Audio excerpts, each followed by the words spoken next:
right, we're looking at kinetic and potential energy practice problems. We've done a few of these together before break, but this is where we're actually going to go through and practice several of them in a row. The first section right up here has just examples of potential and kinetic, or examples of scenarios, just like when we looked at those pictures in the slides. And you will need to identify whether they are examples of kinetic energy or potential energy or both. Again, same as we did on those slides. I'll do one of each kinetic and then potential, just as an example, and then you can go ahead and work on the rest. First one, a 4 kilogram rock is rolling 10 meters per second. Find its kinetic energy. So first thing we do, these boxes are not in the order that I usually put them in. So we're gonna work around that, and I'll list my given over here, because I always wanna start with my given. So what's given in the problem? 4 kilograms. Kilograms is a unit measuring mass. It's rolling at 10 meters per second. 10 meters per second is a measure of velocity. You could also go back to when we practice reading through the equation, circling the givens as you read them. That's another good habit to have. We don't have a lot of variables in these equations, but when we do, that's an easy way to, or an easier way to be able to read through the problem and kind of figure out, okay, what's going on here? What information do I have? So 4 kilogram rock, that would be the mass, is rolling 10 meters per second. That's the velocity. I have my givens listed there. Find its kinetic energy. That's what I'm trying to solve for. So my equation now, I'm going to put that over here, is kinetic energy equals 1/2 mass times velocity squared. I guess I'll do my work over here. Plug in those givens. Kinetic energy equals 1/2 times the mass is 4 kilograms times the velocity is 10 meters per second squared. I'm putting my squared outside of the parentheses because I want to square that whole quantity, both the number and the units.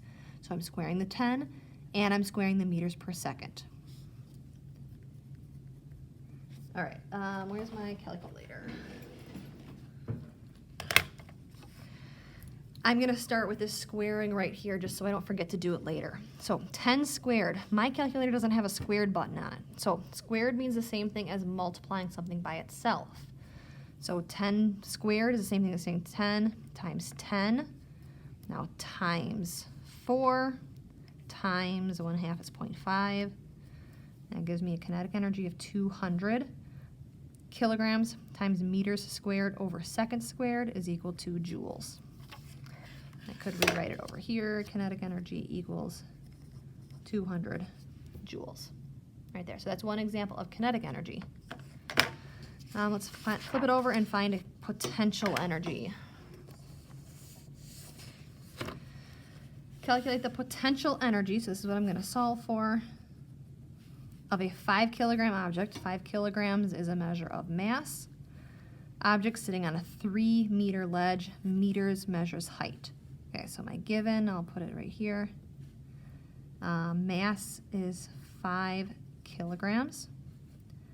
Height is 3 meters. And G, that is a constant. That number doesn't change. All of these equations are going to be happening on Earth, which means that constant is acceleration due to gravity on Earth is 9.8 meters per second. And potential energy is what we're trying to solve for. The equation I'm going to use is potential energy is equal to mgh, mass times acceleration due to Earth's gravity, times height.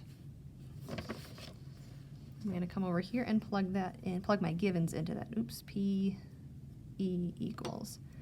Mass is 5 kilograms.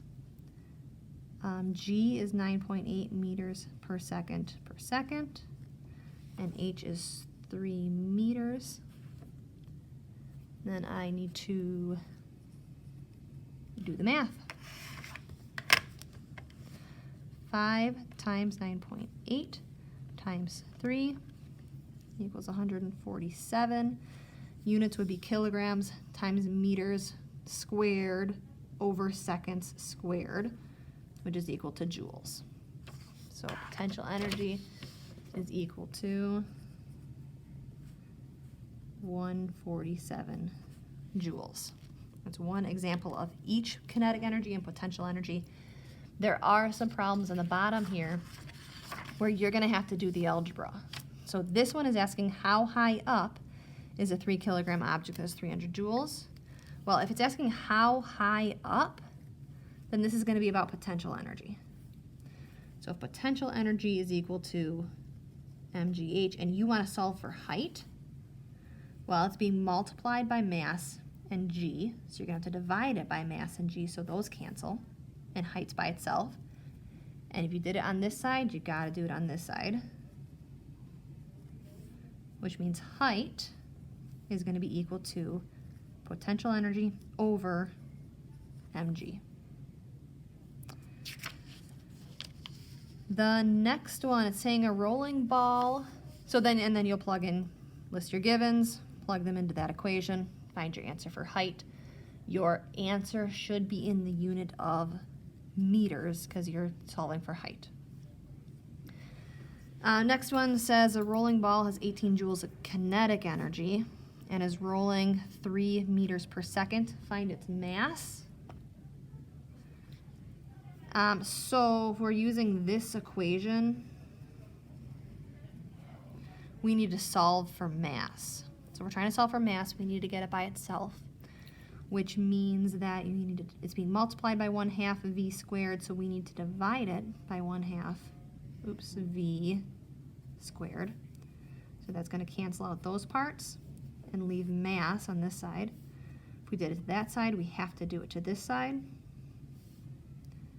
If something's being divided by 1/2, well, let's write it over here. So we're going to end up with mass equals, if something's being divided by 1/2, it's the same as being multiplied by 2. You can flip that reciprocal. So it's going to be 2 ke over velocity squared. Then again, you'll list your givens, plug into that equation, solve for mass. Your mass should be in kilograms.